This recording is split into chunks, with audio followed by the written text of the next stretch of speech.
So hey guys, welcome back to another Access Institute video, and it's a pleasure today to be joined by Dean Furlong. And Dean, first of all, mate, how are we? All good, thanks. How are you? I'm doing very well, thank you, mate. It's a pleasure to be speaking to you today, and of course, fighting just this weekend, and it's going to be, of course, a great show for showing from yourself, I'm sure. And just to start with a question which I always like to start off with, kind of just to go through your career so far, and to start at the start, being why did you Yeah. start boxing? I started boxing when I was only 4 years of age, but I never competed because obviously it's too young. And I live in Spain, and at the time it was 16. That was the legal age to compete. Mhm. So at the age, like I was about 10, and my dad's my coach, so he just said, "You're just training for the sake of it. You might as well find something else to do." So I was playing football, all that kind of stuff, up until I was 13, and I went back to my hometown, Wexford. Mhm. And I just got back into the boxing club just to train a little bit because obviously it's what you love to do.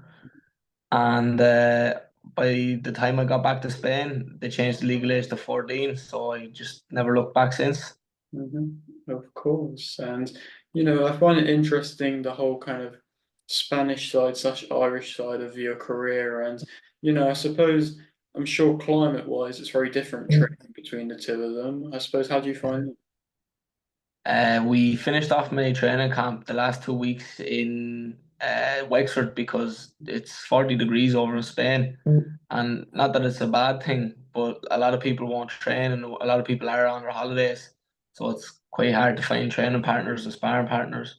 But luckily I got my training that I needed in Spain, and then I moved on to come over to Ireland.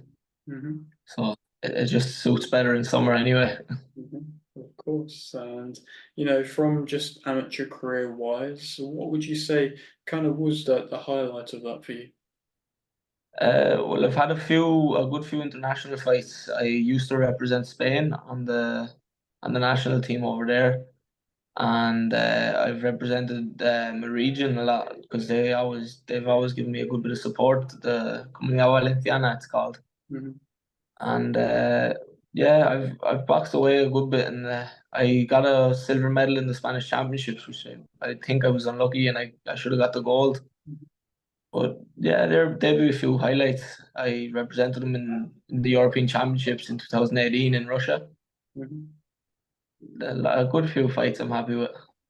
No, of course. And, I suppose compared to maybe some of your other mates or something that are also in boxing, that have also gone through the amateurs, but also been more on the UK side of things, how does UK amateurs maybe differ from that of Spanish amateurs, if much at all? I do see a stylish difference. I think the Spanish boxers, they like to just war it out. Mhm. But I think English boxing, and Irish as well, they like to be up a bit more on their toes. English a bit more flat-footed. But Mhm. I think I have a bit more of an Irish style than a Spanish one, to be honest. Mhm. So hopefully it'll transition nicely into a pro, Mhm. which I think to me, I like to sit down on my shots, so I think it'll be a lot more of a career in the pros. Mhm. Definitely, and of course, like you mentioned, you started really young as well, and you're young coming into the pro ranks, and so do you feel like in general it's only really benefited you starting from the point in which you have in your life? I mean, a lot of fighters start a bit too late and then regret stop not starting. Yeah. Yeah, do you feel like it's only going to benefit you?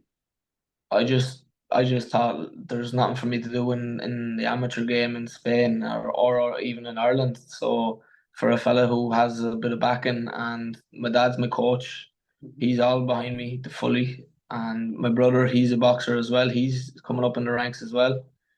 But there's nothing for me to do in the amateurs, so we just decided to turn pro, and we're gonna give it our best shot, and it's going so far so good.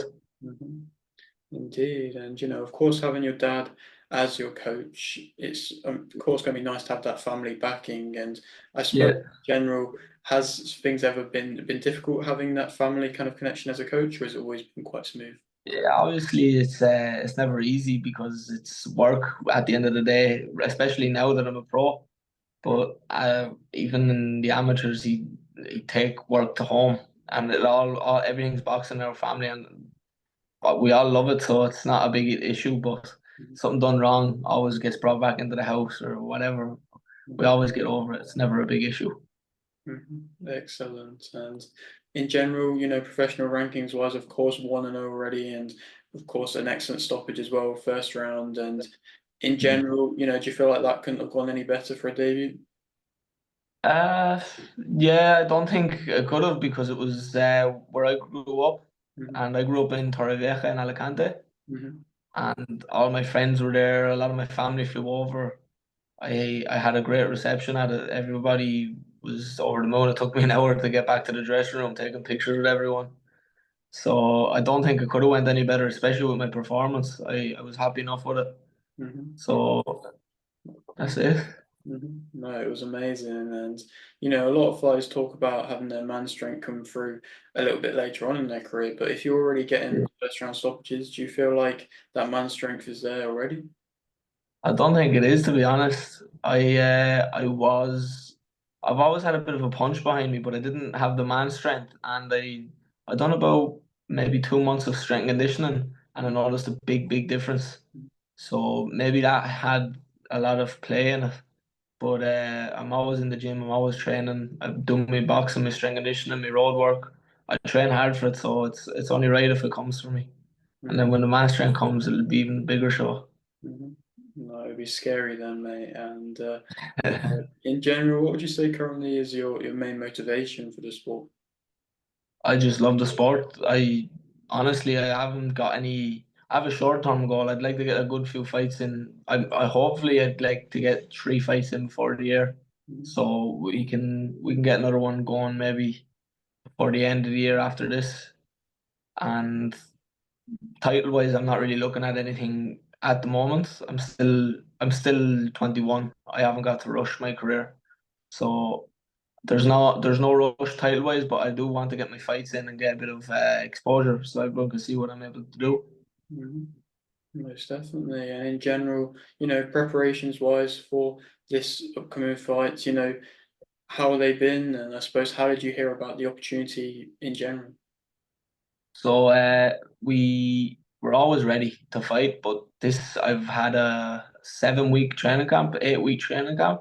And I've given it my all. I've got nutritionists for it and everything because I'm trying to get down to welterweight, Mhm. which I think honestly the way he's called NutriFit, he lives in Elche.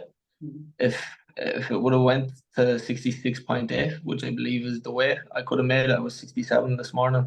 Mhm. There's no problem getting down at all. I made 67.5 for the scales. Mhm. I've been doing my strength conditioning since a young guy, Mhm. since a young lad.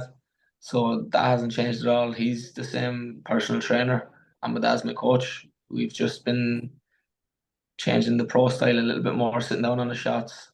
Mhm. Parrot Coakley, he's a guy, he came over. We've done a lot of pad work, so I have to give him a bit of a shout out as well. Mhm. No, of course. And, it's great to hear that you're finding different ways to improve your camp and things like that. I suppose, Yeah. is it really important to just make sure that you are continually improving and that nothing's getting, I suppose, stagnant or anything like that? Yeah, of course, that's the goal. You just get better with every fight, and Mhm. hopefully, every fight you just perform. Really, if you perform, and I believe I can beat anybody if I perform. So my goal is just to perform. I'm not going in looking for knockouts or anything, but if it comes, it comes. Mhm. Most. That's the goal, just to perform. And if you improve every time when you perform, you should beat the next guy. Mhm.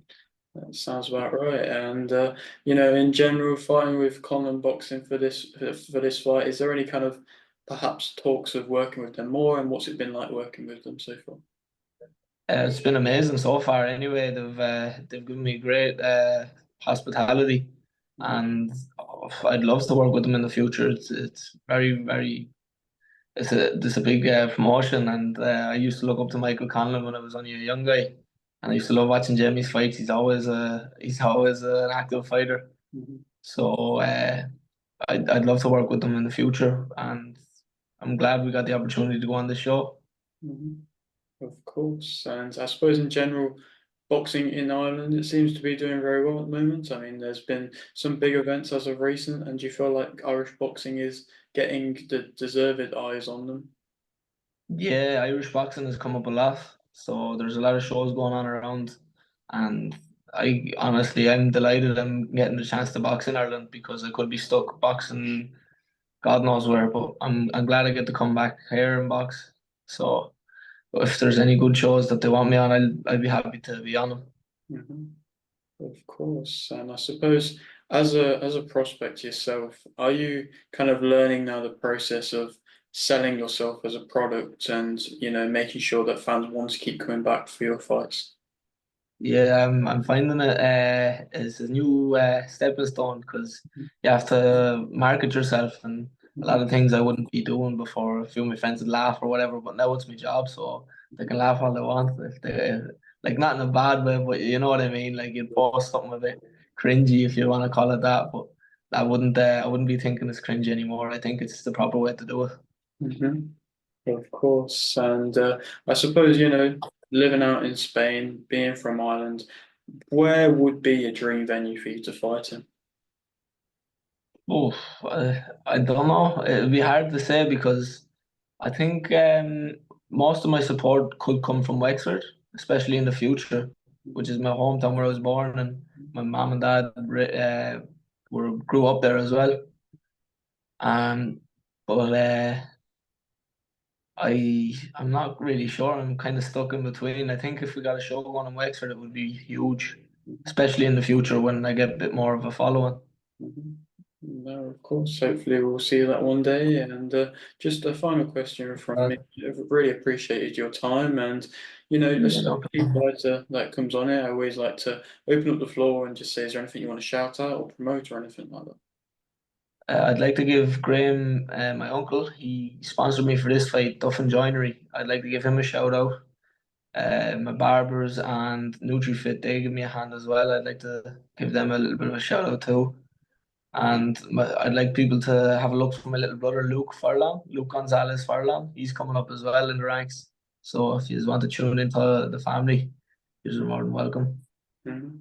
No, fighting family is always very entertaining, and I wish Yeah, you the best of luck with your fight this weekend, mate. And really thanks have very much. appreciated your time as well. And yeah, so if you're on your around here and you haven't yet subscribed, please do so. Like the video if you did indeed like the video, and thanks for watching.